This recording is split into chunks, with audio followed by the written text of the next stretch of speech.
le Gatingo sur Totili Africa, bienvenue à tous. Au Mali, le PDG de la compagnie canadienne Barrick Gold, copropriétaire du complexe minier avec l'État malien, est accusé de blanchiment d'argent.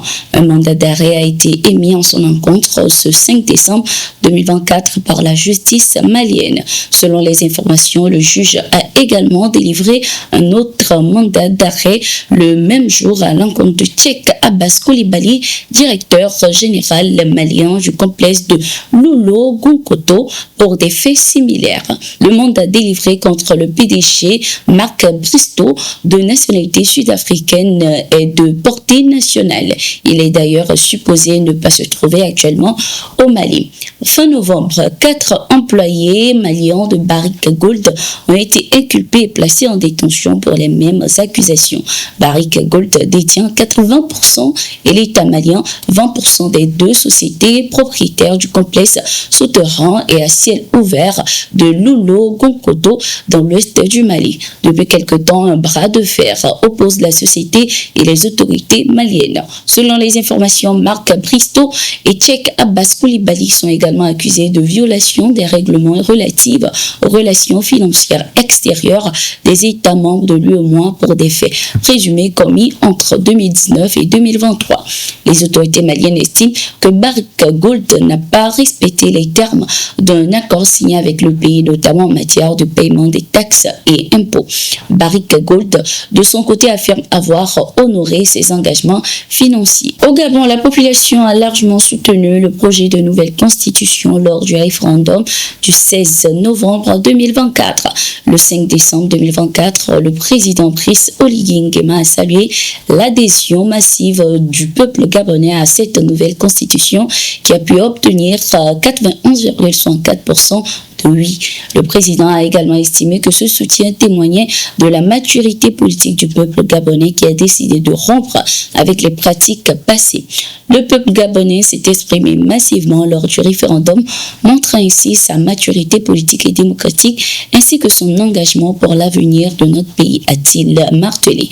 Le président gabonais a également évoqué les prochaines étapes, notamment la révision du code électoral et l'organisation d'élections libres et transparentes, marquant ici la fin de la transition.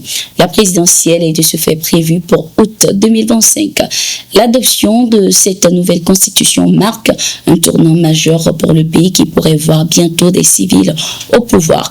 Parmi les principales modifications de la constitution figure l'instauration d'un régime présidentiel sans premier ministre, un mandat présidentiel de 7 ans renouvelable une fois et l'obligation pour tout candidat à la présidence d'être né de parents gabonais, entre autres. En Guinée-Conakry, plusieurs officiers ont été radiés de l'armée pour désertion selon un décret publié le 30 novembre 2024. Cette décision s'inscrit dans un cadre plus large de réorganisation des forces armées. Dans un autre décret, le général Mamadi Doumbouya, président de transition, a également mis à la retraite plusieurs officiers pour inaptitude. Ces mesures visent notamment à renforcer la discipline et l'efficacité au sein de l'armée. Ce n'est pas la première fois que de telles décisions sont prises. En juin dernier, plusieurs officiers et sous-officiers avaient déjà été exclus des forces armées pour des raisons similaires, principalement la désertion. Ces actions témoignent de la volonté des autorités de purger l'armée des éléments jugés indisciplinés ou incapables de remplir leurs fonctions. Le gouvernement semble déterminé à renforcer le contrôle et à garantir la loyauté des militaires envers les institutions du pays dans un contexte politique tendu. Les chefs des marines de plusieurs pays africains, dont le Nigeria, le Gabon et d'autres, ont récemment rencontré le ministre chinois de la Défense pour discuter de la coopération en matière de sécurité maritime. Cette rencontre a eu lieu dans le cadre du 2e séminaire sur la situation sécuritaire dans le golfe du Guinée, organisé par la marine chinoise auquel participent 18 pays. Selon un communiqué du ministère chinois de la Défense, les discussions ont permis de renforcer les liens entre la Chine et les pays de la région. Donc, le ministre chinois de la Défense a souligné que le golfe de Guinée représente non seulement un espace stratégique pour la région, mais également un point clé de coopération entre la Chine et l'Afrique. Il a exprimé la volonté de son pays de travailler en étroite collaboration avec les forces armées des pays de la région pour promouvoir la sécurité maritime et renforcer la solidarité. Au Tchad, des centaines de citoyens sont descendus dans les rues ce 5 décembre pour soutenir la décision des autorités de rompre l'accord militaire avec la France.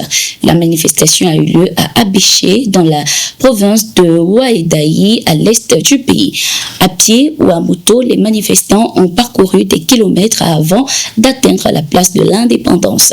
Des pancartes affichaient des messages tels que Tchad, Oura, Fras, Barra et oui à la rupture et au départ des forces françaises du Tchad.